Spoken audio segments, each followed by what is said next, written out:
Agora nós vamos ter um convidado especial do Brasil que vai falar conosco sobre inovação no Brasil. Então, eu gostaria de convidar Bruno Rondani a se juntar a nós. Bruno, se possível, eu gostaria de convidar você a se apresentar para que nós possamos falar um pouquinho mais sobre inovação no Brasil.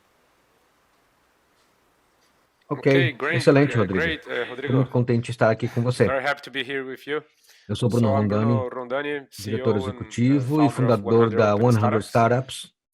Eu estou trabalhando como empreendedor e investidor anjo e nós temos trabalhado com inovações abertas e relações entre corporações e startups.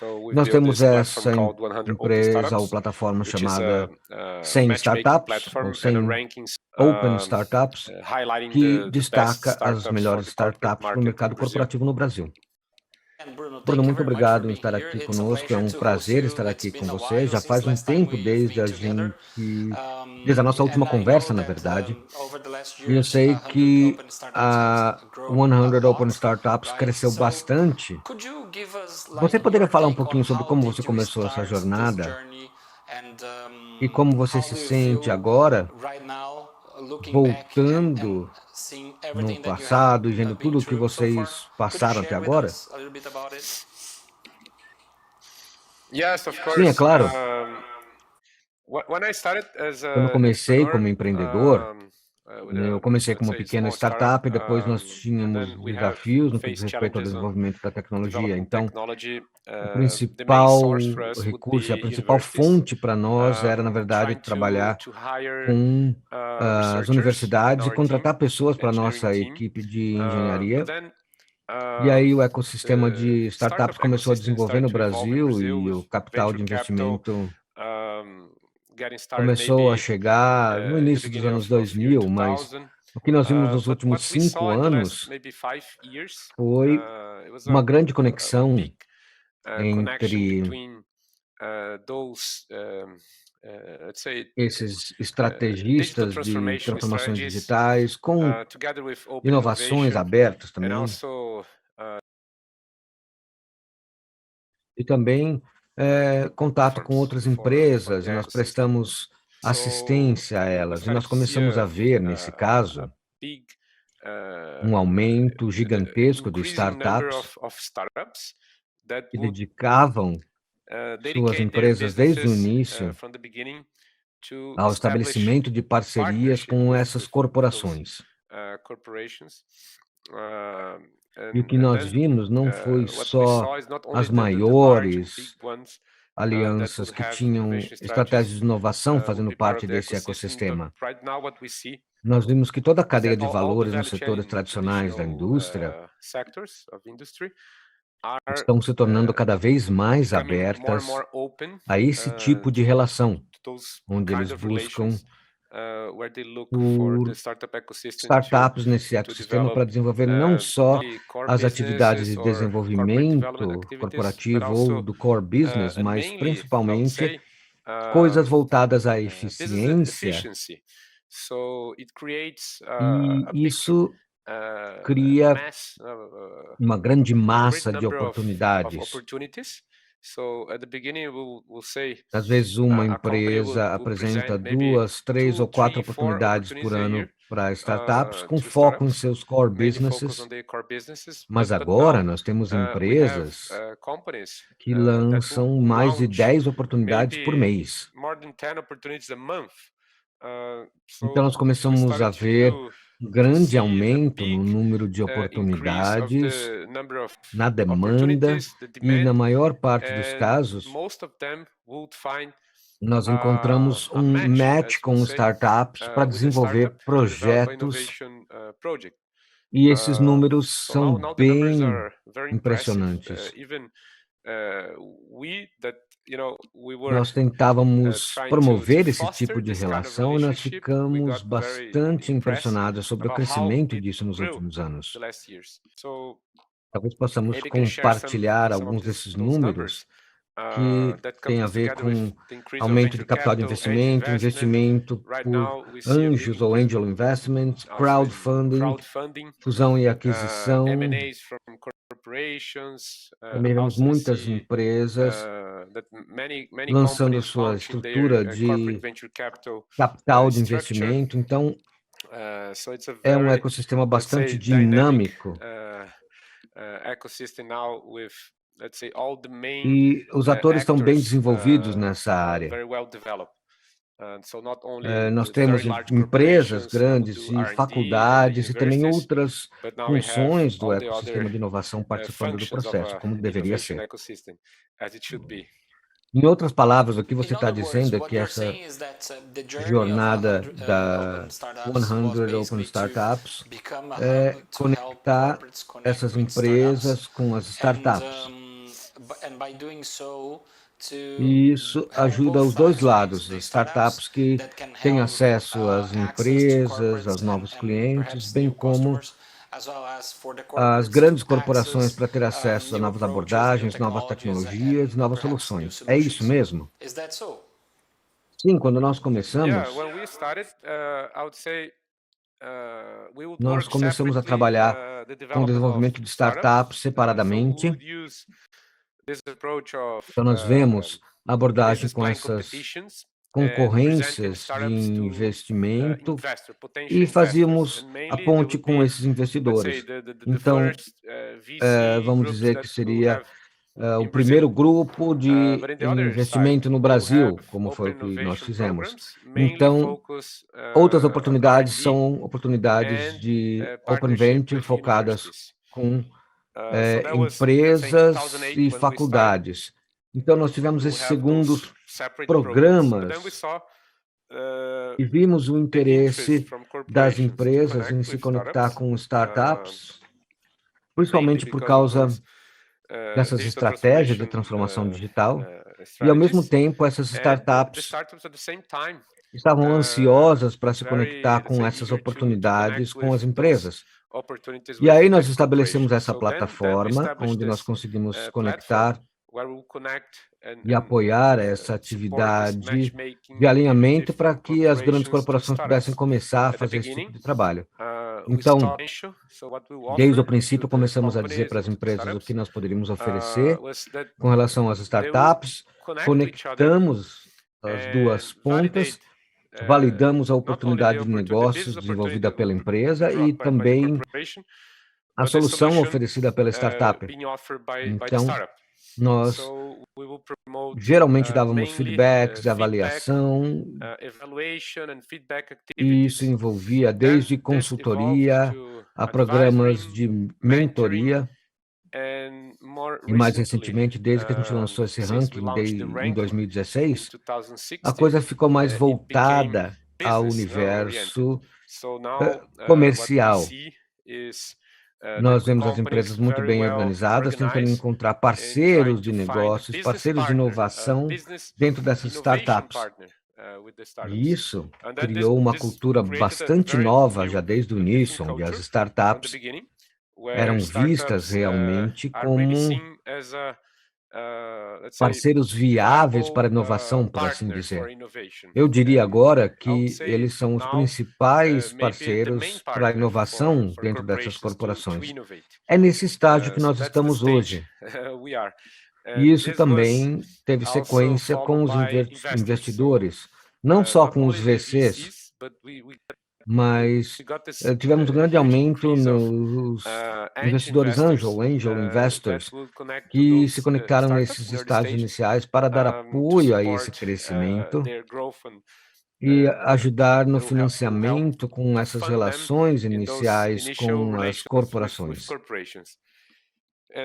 Nós vimos muito que esses investidores anjos eram, em sua grande maioria, empresários com empresas de porte médio que entendiam as oportunidades dentro do ecossistema de startups e entravam no ecossistema como angel investors. E nós vimos também o potencial de que eles podiam entrar dentro desse mercado com as suas empresas, com o financiamento dessas startups. Isso se tornou uma transformação da cadeia de valores. Essa relação acontece não só com o upstream das várias empresas de grande porte, mas isso permeia toda a cadeia de valor, chegando até empresas, por exemplo, com 20, 25 anos de idade ou até 30 anos de idade, trabalhando com startups para que eles possam desenvolver novos produtos. E isso funciona em linha com o posicionamento da empresa. Essa tem sido a jornada que nós vimos evoluir nos últimos anos aqui no Brasil. Olha, para que nossa plateia possa entender isso melhor, vamos dividir isso em 3 fases diferentes. Vamos falar sobre o passado, o presente e o futuro. Com base em tudo que você explicou, quais são as 3 principais lições para vocês no que diz respeito ao que aconteceu até o início da pandemia, no início de 2020?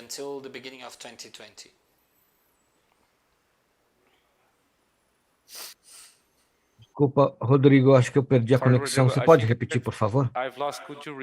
Sim, o que eu disse foi, vamos dividir tudo o que você disse em 3 momentos, 3 óticas diferentes. O passado, o presente e o futuro. Então, com base em tudo que você explicou, quais seriam as 3 principais lições para vocês, desde que vocês começaram a operação até o início da pandemia? Se você pudesse resumir as 3 principais lições na sua jornada principal. Perfeito, muito bem. Em primeiro lugar, o ecossistema de inovação no Brasil estava em crescimento, nós estávamos evoluindo, mas com a chegada da pandemia, uma coisa que fazia parte da metodologia que nós construímos e que isso foi comentado na literatura de inovação é que nós temos que construir a confiança entre os participantes de um projeto de inovação aberta, por exemplo. Digamos, nós temos que ajudar uma grande empresa a se conectar com uma startup, ou uma startup se conectar com investidores. Então, qualquer tipo de relação que exigisse uma alta intensidade de interação.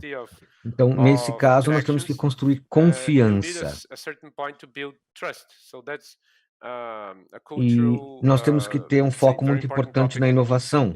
É por isso que nós dizemos que nós temos que construir esses clusters onde as pessoas começam a se conhecer e confiar em si mutuamente, e elas começam a construir em cima dessa confiança.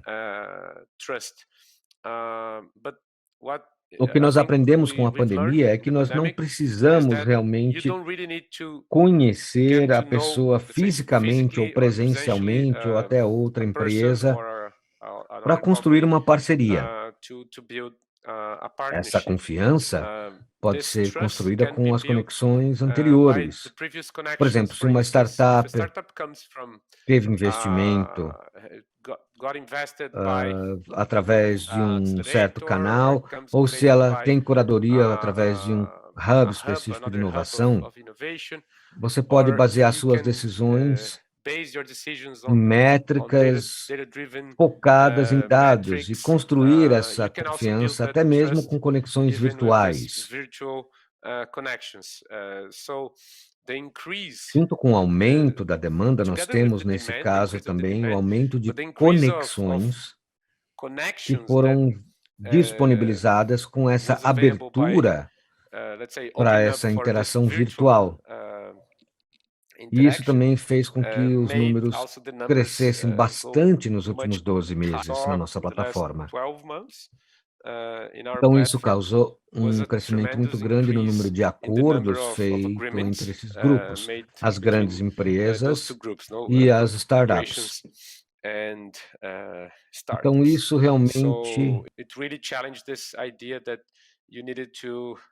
meio que mudou toda essa questão da gente conhecer fisicamente a outra pessoa. Quanto maior o nível de conexões que a pessoa pode construir virtualmente, e quanto mais dados a empresa recebe, mais você vai aprender sobre o seu parceiro. E isso facilita, na verdade, a criação dessa confiança que é necessária para que se formalize um acordo ao final. Eu acho que essa é uma grande mudança na maneira como nós nos conectamos, como nós construímos a nossa confiança e como nós interagimos. Eu acredito que nós temos respostas muito boas do lado corporativo, e eles estão trazendo cada vez mais oportunidades ao ecossistema. O que eu mencionaria é que esse é o principal benefício desse aprendizado que nós tivemos durante a época da pandemia. E é claro que toda corporação, toda startup tem limitação na maneira como eles fazem negócio, como eles entregam propostas de valores nesse cenário que nós vivemos. Todos tiveram que migrar para o universo online, então essa transformação digital aconteceu não só para as grandes empresas, mas também para as startups. As startups tiveram que começar a concorrer e oferecer uma proposta de valor num mundo diferente daquele que existia antes da pandemia. O que nós vimos é que até as startups digitais ficaram ainda mais digitais nos seus modelos de negócios. Então, elas começaram a oferecer também soluções e maneiras de se trabalhar com muito menos interações e de maneira muito mais digitalizada, com o uso de plataformas digitais. Isso também ajudou bastante para que isso possa ser absorvido pelo mercado. Então, esse foi o caminho que tudo tomou, mas isso foi acelerado por essa limitação de não poder se encontrar pessoalmente, de viajar para conhecer parceiros de negócios, e até a impossibilidade de organizar eventos presenciais. Nós fizemos um certo número de eventos online, é claro, mas as ofertas das startups tinham esse aspecto e essa camada de atividades digitais conhecidas que são valorizadas pelas grandes empresas e pelos mercados onde se opera. Eu acho que são duas grandes mudanças que nós tivemos durante a pandemia, apesar de você ter pedido 3. Em primeiro lugar, muito obrigado. É muito importante entender que o que você está dizendo é que essa confiança costumava ser importante, mas depois da pandemia, ela ainda continua importante, mas ela mudou um pouquinho, né? De algo que se exercia para algo que ainda é necessário construir no mundo digital. É interessante que você mencionou isso. E você também destacou o fato de que usam-se dados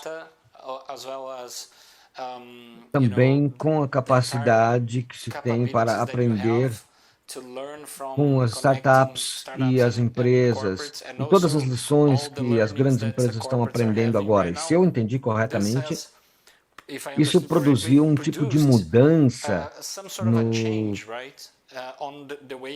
de atividade, da maneira como isso era feito, para a maneira como isso é feito agora. Então, vamos falar sobre o presente e o futuro agora. Como você percebe agora as inovações no Brasil e o que você percebe para o futuro próximo? Para onde estamos rumando enquanto país, enquanto ecossistema? Quão bem ou quão mal estamos gerenciando esse processo de avanço? Sim, ótimo. Okay, great. A gente pode falar primeiro dos benefícios de todas essas mudanças e toda a evolução dos nossos ecossistemas. Mas mesmo assim, você pode falar, a gente fala de limitações muito importantes. Se você focar 100% nas startups ou nas startups digitais, isso pode ajudar você a modernizar um pouco o que você está fazendo, ou pode criar ofertas digitais, ou te ajudar a uma transformação. Isso é muito importante. Mas, ainda assim, você vai precisar de uma inovação num nível mais profundo, talvez ciências mais hard, porque isso vem, por exemplo, de quando você fala de inovação.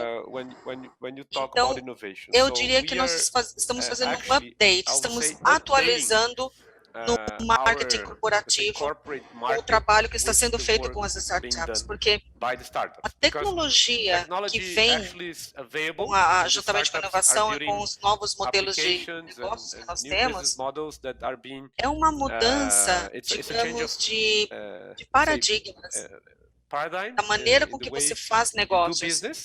Mas, em muitos casos, elas estão, por exemplo, mudando, não é uma mudança na tecnologia ou na tecnologia digital ou TI por detrás disso. Eu diria as tecnologias core das novas empresas, mas isso ainda precisa ser adereçado. Existe ainda uma outra dimensão que é muito importante, que é quais são os valores do mercado. Então, por exemplo,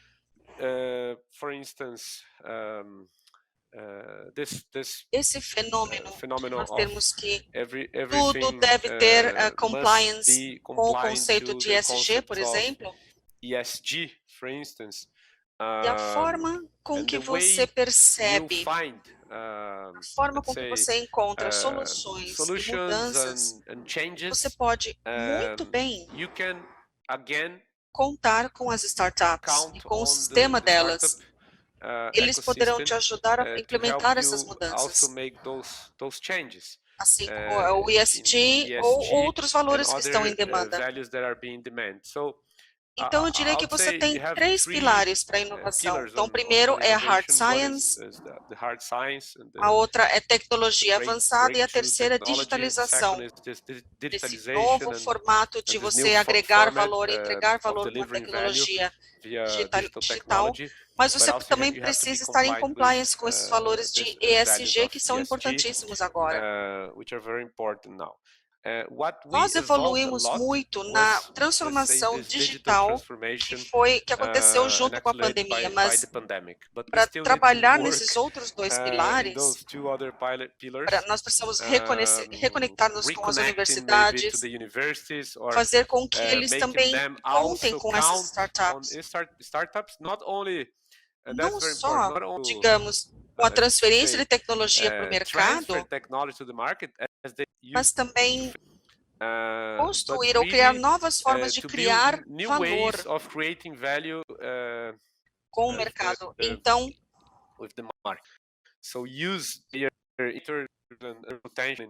estamos tendo problema com recepção de áudio, assim como a perspectiva corrente, mas tentar encontrar novas formas de agregar e entregar valor.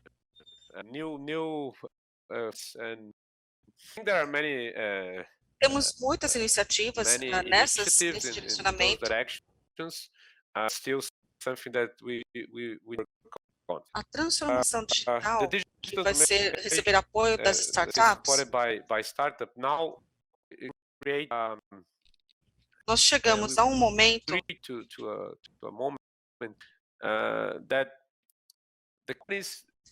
nós estamos falando na construção de conhecimento. Então, as startups vão competir mais umas com as outras para ter essa cadeia de valores, para ter novas tecnologias. Eu acredito que a gente vai chegar num momento em que as startups trabalharão cada vez mais para terem plataformas digitais e não só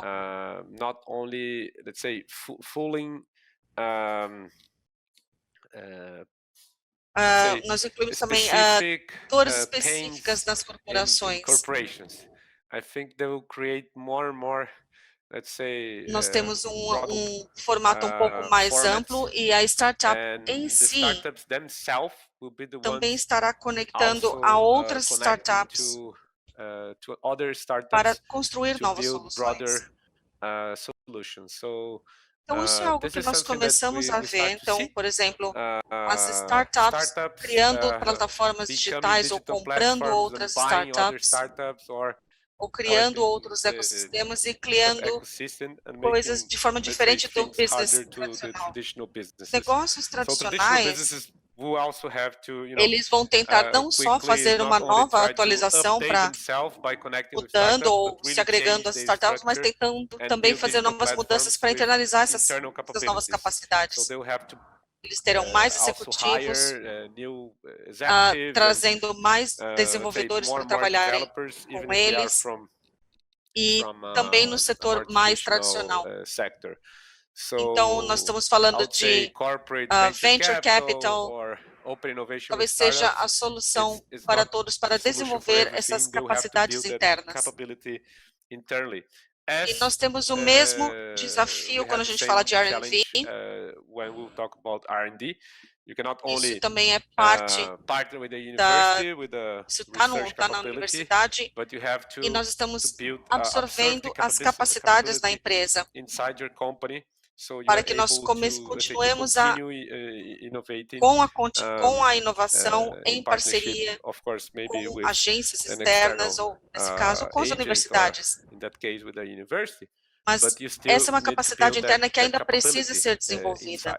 Então, o que nós vemos agora são as empresas, em geral, eles estão construindo essas capacidades e estão iniciando essas mudanças para competirem contra as startups que já estão estabelecidas no mercado. Isso é algo que a gente vai ver bastante.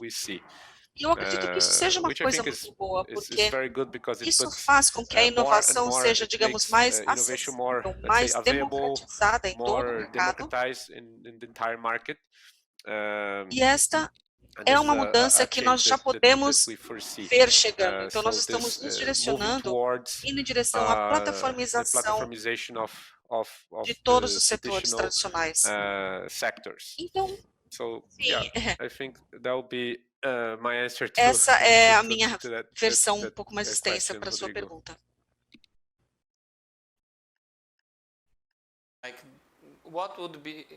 Quais seriam os dois desafios mais importantes de agora em diante, se você for uma corporação ou se você for uma startup?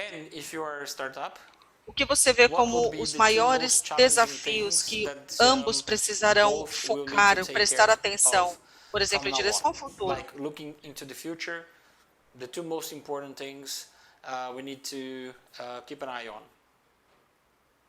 Eu acho que todas as empresas terão apoio da plateia que eles geram. Então, por exemplo, se você é uma empresa B2B, e você de fato não precisa de todas essas provas, essa evidência na sua cadeia de valores, ou que ela seja perturbada, digamos assim, pelos clientes em si. Eu acho que com a informação, todos estão enfrentando agora, como eu falei antes, a ESG, você terá o desafio de ser reconhecido como, por exemplo, uma empresa inovadora, mas que ela age em compliance a todos os valores que a sociedade, digamos assim, exige de você. Ao mesmo tempo, você precisa ser atraente para todas essas inovações e todos esses ecossistemas que vêm junto com as startups. Então, você precisa ser atraente para eles. Então, eu digo que cada vez menos você vai ver uma empresa sobrevivendo dentro de uma cadeia de valores respeitada com, por exemplo, poucos clientes que eles já estão acostumados a trabalhar há muito tempo. Eu acredito que nós veremos uma mudança muito grande na forma com que as empresas constroem a sua reputação. Elas construirão sua reputação com base no como elas tratam seus funcionários, seus clientes, o governo, como elas aceitam a universidade, como que elas são atraentes ou não para os concorrentes.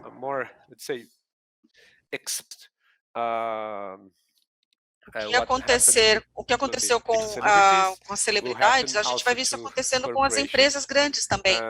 Então, eles têm que construir essas novas capacidades de como lidar com todos aqueles novos ângulos. Então, por exemplo, uma empresa tradicional não tem muito espaço agora. Então, o que eles fizeram, por exemplo, com as startups, é só uma parte. Então, o primeiro passo, quando você abre a sua empresa, você pensa, ok, a gente tem muita oportunidade aqui que pode ser explorar, então pode aprimorar os nossos negócios, nós podemos ter expectativas em relação a estratégias, mas vai muito além disso.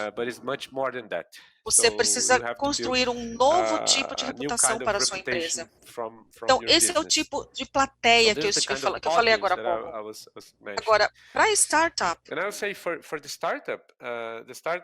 nós veremos cada vez menos eles conseguindo levantar fundos.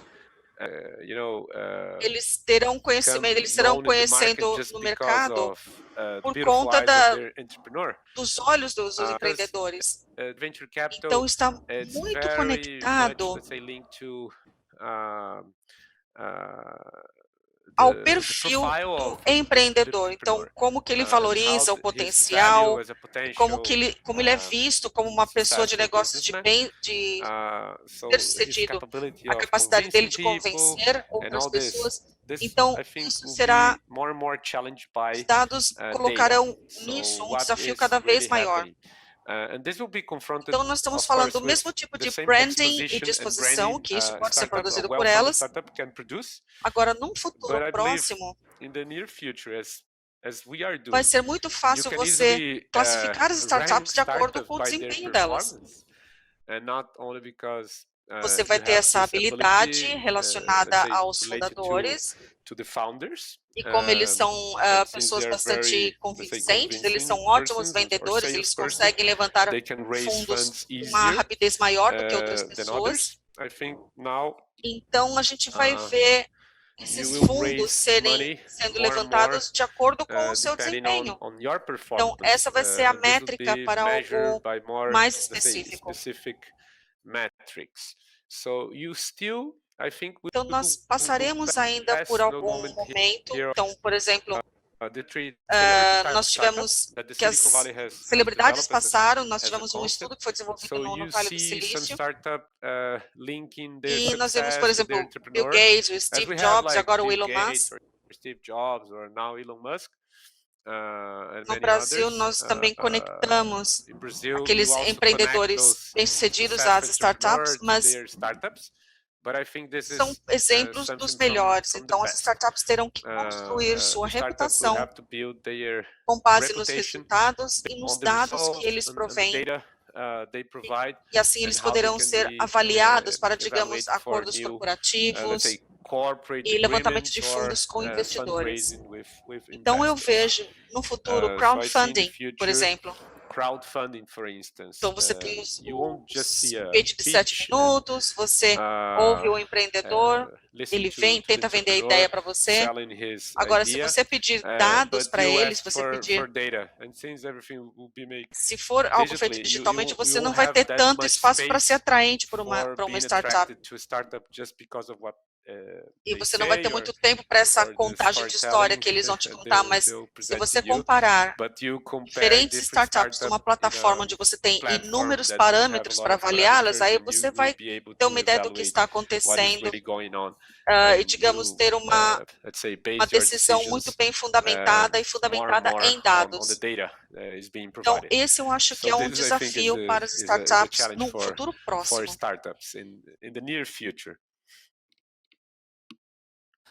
Fantástico. Então, Bruno, muito obrigado por ter participado aqui conosco. Foi um grande prazer. E eu quero ouvir mais tarde sobre a sua experiência, essa jornada de abrir 100 startups e também de todo o conhecimento que você compartilhou conosco. Muito obrigado. Rodrigo, foi um grande prazer. Muito obrigado. Então, até mais.